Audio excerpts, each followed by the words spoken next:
Hi, this is Caleb Cain, and you're watching Cain Course World.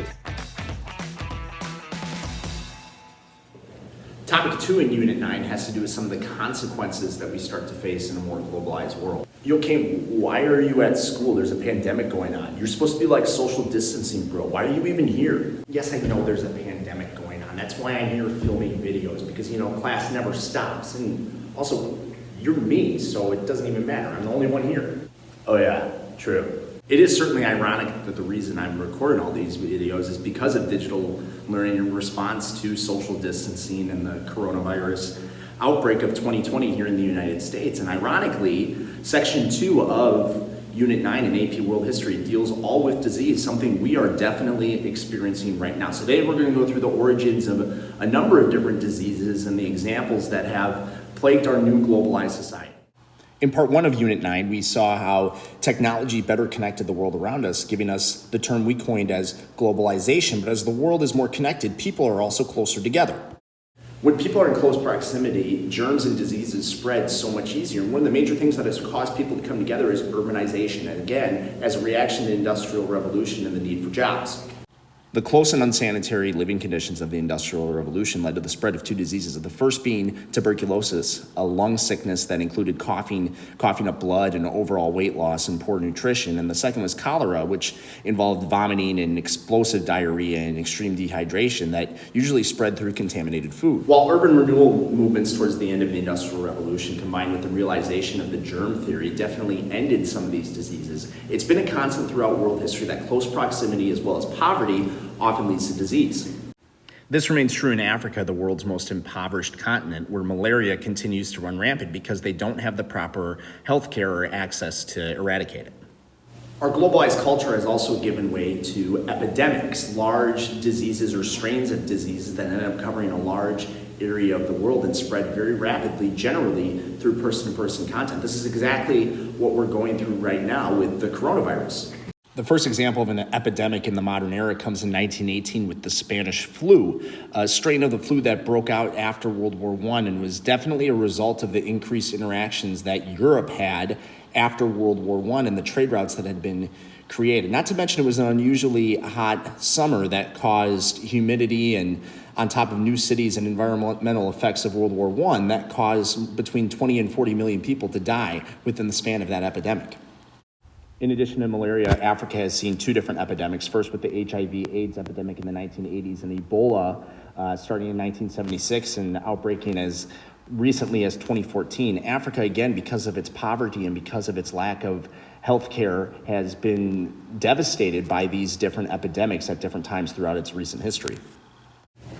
And yet coronavirus is actually more of a pandemic, meaning it covers the entire world. It's at this point that most of the world has been impacted somehow by the spread of coronavirus, which remains probably the closest thing in your lifetime that we've had to an epidemic. And as we continue to see the effects of such a disease that has spread through our globalized culture because of the connection we have worldwide, we're starting to see how the economy and politics, and really all of our livelihood, as I'm sitting here teaching from an iPad, has been impacted by disease.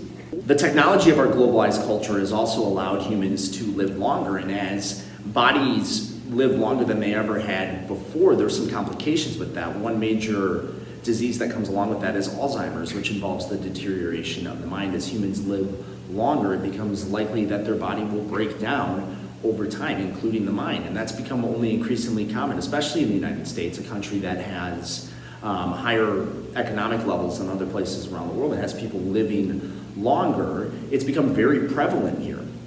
In addition to that, lifestyles have changed as well, and the way in which humans eat has had a serious effect on different diseases. Think, for example, of diabetes, which is a result of, quite honestly, humans eating more junk food and having worse diets than they've ever had before. That's led to deterioration of the body as well, because humans aren't necessarily taking care of their bodies the way in which they have in the past. In a culture of instant gratification, fast food and processed foods have become very prevalent because they offer speed and they also allow flavor and enjoyment that becomes more common in food.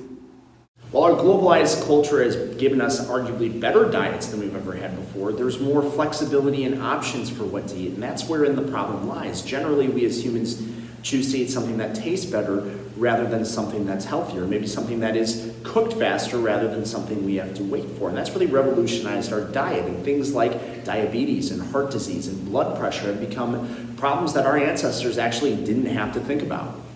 Yeah, but like, aren't humans like way healthier now than they were in the past? Of course, humans are healthier today than they have ever been. We have better access to medicine and better diets overall. Again, it's an issue of whether or not we choose to engage in that, because we do have more freedoms worldwide than we ever had before. And within this globalized culture, there's other things that we can consider to be diseases that have caused humans even more suffering and pain than ever before in world history. It's pretty clear that I've always taught this class from a Christian worldview, which gives me the perspective that there's an even bigger disease that humans are dealing with now that they've always been dealing with, and that's sin. Sin is truly a disease, and in our globalized culture, people are able to sin even more in different ways than they ever had before, and it's these effects of our sinful nature that have continued to plague humanity now more than ever in the modern world. If you don't believe me, listen to some statistics. Starting with World War I, there were 20 million casualties in that war alone. In World War II, there were 58 million casualties. Follow that up with the Second Sino-Japanese War, a regional conflict between Japan and China, which had 25 million casualties. Or the Korean War, which had 1 million casualties. And the Persian Gulf War, which had 1 million casualties. Now, as we went down the line, these wars definitely decreased in size, but we're still talking about millions of lives lost for single conflicts. And the reason for this goes back to something called total war, which was introduced during World War I and completely changed the way in which wars were fought.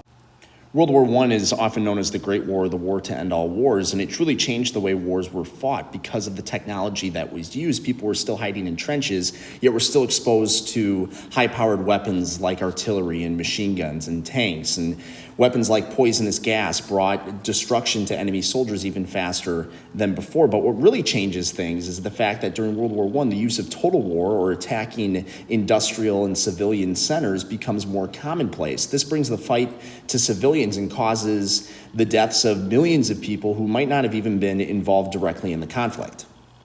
World War I introduced us to bombing from the air, something that would change the way wars are fought, because at any point, death and destruction could rain down from the sky, and it's a tactic that Hitler definitely used in World War II. He first tested it on the Spanish city of Guernica and used it throughout the war with his strategy of blitzkrieg, or lightning war, which could also then be seen in the bombing of London, or the London Blitz, that almost completely wiped England out from having an impact on World War II.